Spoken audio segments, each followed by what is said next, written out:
The 1980s were a golden era for motorsport-inspired road cars, with manufacturers turning out some of the most iconic and radical vehicles ever made to meet the requirements of homologation. One such creation, the Renault 5 Turbo, was not only a standout in its time, but also became one of the most famous and outrageous hot hatches to ever hit the streets. You see, the Renault 5 was initially an unassuming economy car, but the turbo version turned it into a fire-breathing rally monster that left a lasting legacy in the world of motorsports and performance road cars. But before we get into the craziness of the turbo, let me first tell you about the normal car. So the Renault 5 first debuted in Europe in 1972, and 2 years later it was introduced in the United States as the Le Car. In its original form, the Renault 5 was far from sporty. It was a compact, practical and affordable hatchback designed for everyday commuting. Fun fact, I actually owned one of these. It was horrible and fell apart, but I loved it. Anyways, it found great success in Europe, where its simplicity and efficiency resonated with buyers. However, in the US, the car struggled to gain traction, and Renault's fortunes in North America took a downturn. But despite its pedestrian origins, Renault saw potential in the platform for something far more exciting, and in 1976, Renault launched the 5 Alpine, known as the 5 Cordini in the UK, a sportier version of the 5 that was among the first real hot hatches. It featured a 1.4-litre 4-cylinder engine with an overhead valve configuration, hemispherical combustion chambers, and produced 92 horsepower, which was nearly double that of the standard Renault 5. This move towards performance hinted at what was to come, but no one could have predicted how far Renault would take this little hot hatch. You see, Renault's desire to make a name for itself in motorsports, particularly in the World Rally Championship, led to the creation of the Renault 5 Turbo, with Lancia's mid-engine Stratos HF dominating the WRC in the mid-1970s. Renault knew that it needed a radical departure from the front-engine rear-wheel drive Alpine A3110 if it wanted to compete at the highest levels of rallying. So in 1977, Renault embarked on Project 822, a secretive initiative to develop a mid-engine version of the Renault 5 Alpine. Bertone, the famous Italian designer house, responsible for icons like the Lancia Stratos and the Lamborghini Countach, was tasked with redesigning the Renault 5 body.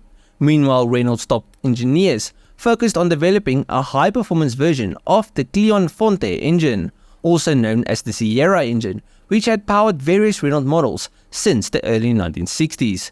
The result was a turbocharged, fuel-injected 1.4-litre engine that would make the Renault 5 Turbo a force to be reckoned with.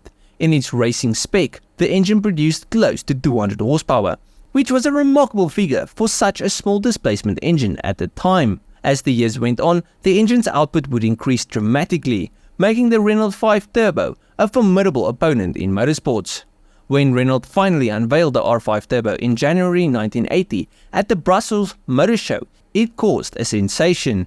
This was no ordinary Renault 5, it was a mid-engine rear-wheel drive monster with a turbocharged engine mounted behind the front seats. The car's appearance was equally shocking, thanks to Bertone's handiwork.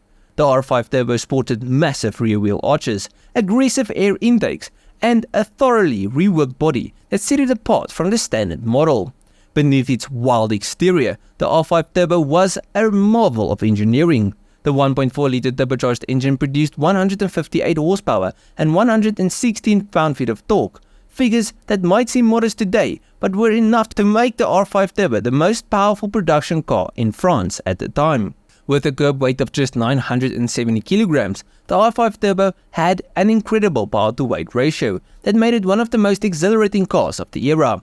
The mid-engine layout gave it a perfect balance, while the rear-wheel drive configuration ensured that it delivered the kind of driving experience normally reserved for only high-end sports cars.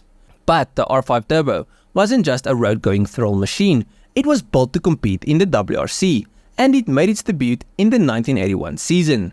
The car's first race, the famed Monte Carlo Rally, ended in victory with French driver Jean Ragonauty behind the wheel. It was an auspicious start for Renault's new rally weapon, but the 1981 season would ultimately prove to be disappointing. Despite the car's promising debut, Renault struggled to maintain momentum, and the team finished a distant 7th in the manufacturer's standings. The R5 Turbo faced stiff competition from emerging four-wheel drive rally cars, which were better suited for the dirt and gravel stages that defined much of the WRC calendar. Despite Renault's best efforts to keep the car competitive, including enlarging the engine and pushing its output to an impressive 345 horsepower, the R5 Turbo never dominated the rally world the way Renault had hoped. However, it did manage to rack up a few more victories before retiring from the WRC competition in the mid-1980s. One bright spot in the R5 Turbo's motorsports career came in 1987, when a 380 horsepower version of the car, known as the R5 Maxi Turbo Super Production, won the French Super Touring Championship. While this victory was bittersweet for Renault, as the car had failed to achieve the desired WRC success, it did demonstrate the R5 Turbo's prowess on the racetrack. While the R5 Turbo may not have reached the heights Renault had envisioned in rallying, it became a cult classic among enthusiasts. The homologation version of the car was produced from 1980 to 1986, and its unique combination of mid-engine performance and wild styling made it an instant hit in Europe. Originally, Renault planned to build just 400 units to meet homologation requirements, but the car's popularity led to a production run of nearly 5,000 units, with the first 1,820 cars known as the R5 Turbo, while the later versions were dubbed the Turbo 2, which featured less luxurious interiors and was slightly more affordable. But despite these changes, the Turbo 2 retained the same performance capabilities as the original, ensuring that the R5 Turbo remained a sought-after vehicle among performance car fans.